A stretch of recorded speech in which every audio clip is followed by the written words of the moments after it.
Welcome back, everyone. I am so glad that you could join me as we continue to learn about the writing process. Today in class, we worked together to write the first drafts of our personal narratives. You all did a really fantastic job giving each other compliments on the things that you did well and suggestions to help each other become better writers. I'm very proud of you. Once again, make sure that you're in a comfortable and quiet place so that you can pay close attention to tonight's video. Don't forget to pause and rewind to make sure you understand what's going on. Let's get started. Let's take a moment to review the 5 steps of the writing process. We've already completed our pre-writes, where we planned our ideas and brainstormed together. And today, we completed our first drafts, the first complete versions of our stories. There are 3 more steps to the writing process before we have a complete personal narrative. We still need to revise and change our ideas. Edit, which means to make corrections to our spelling, our grammar, and our punctuation. And last, we'll publish. We'll have the final complete version of our personal narratives. In this video, we'll talk about how we revise.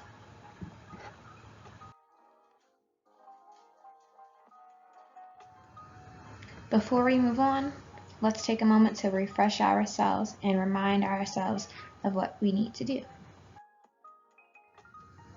Remember that a personal narrative is a true story about a personal experience or a memory of yours.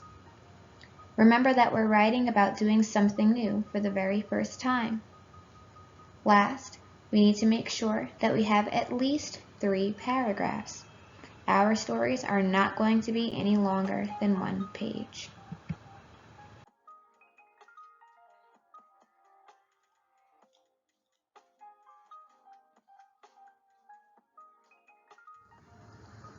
Do you remember the 3 key features of a personal narrative? You're going to write about a personal experience. You're writing in first person, using words like I, me, we, and us. You're using sequence words to tell about the events in the order they occurred. Remember, these key features are things that you must have in your personal narrative. So today we worked on our drafts, and remember that we're going to be working on the revisions tomorrow. Just like before, we're asking ourselves some really important questions here. Let's look. Have I read what I've written?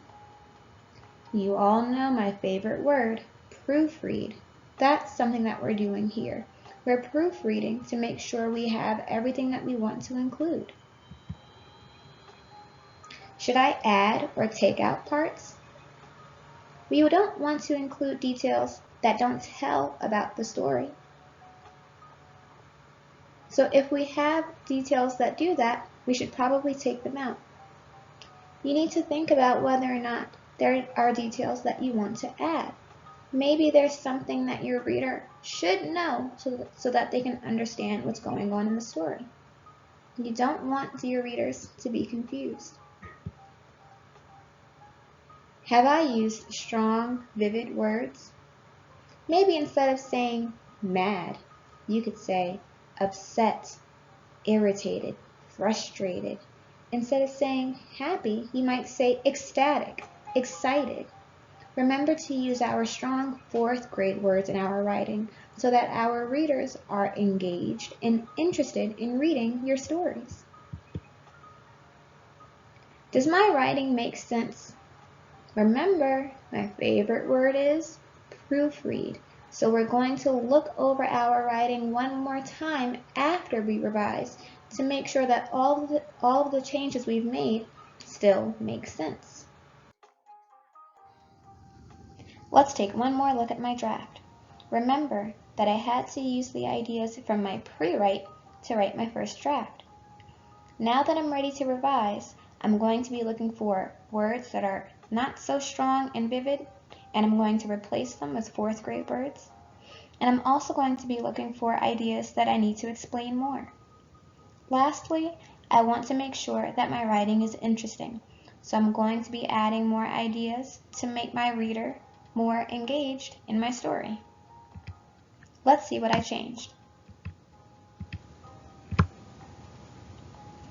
The first time I flew on a plane is one of my favorite memories. I live in Pittsburgh, but the rest of my family lives in New York.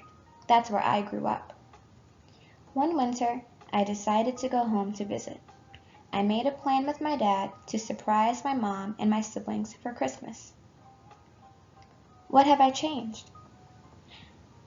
I added an introduction sentence to give my reader some background information and to make my writing more interesting. Instead of saying brothers and sisters, I used siblings, a fourth grade word. Let's keep reading. I called my dad and told him my idea. We decided that I could arrive Christmas Eve and he would pick me up from the airport. I was excited to go home, but I felt really nervous too.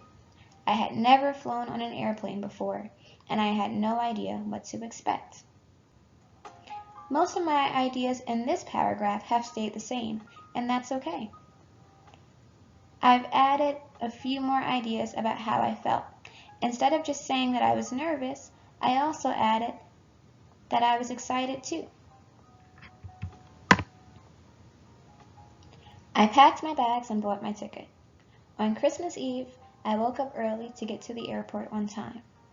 When I got there, I had to wait in a long security line. Then I got to relax while I waited to get on the plane. It's not super important that my reader knows that I had to pack my bags or that I had to wait in the security line, but they're details that I decided to add because I think it makes my story make sense. After about half an hour, I boarded the plane with all of the passengers and waited for the plane to take off. Once it did, I looked out of the window to see that I was flying high up in the sky.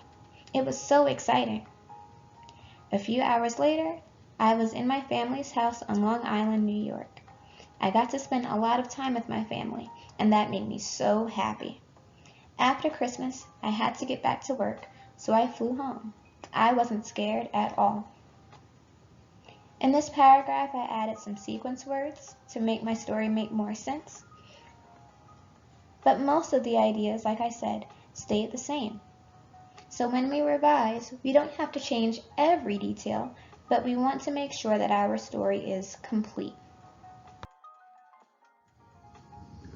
Here's what we're going to do tomorrow. Just like yesterday, we'll revise our stories by changing around some ideas, and then we're going to give each other feedback. That's compliments and suggestions. Then, for homework, we'll learn how to edit our writing.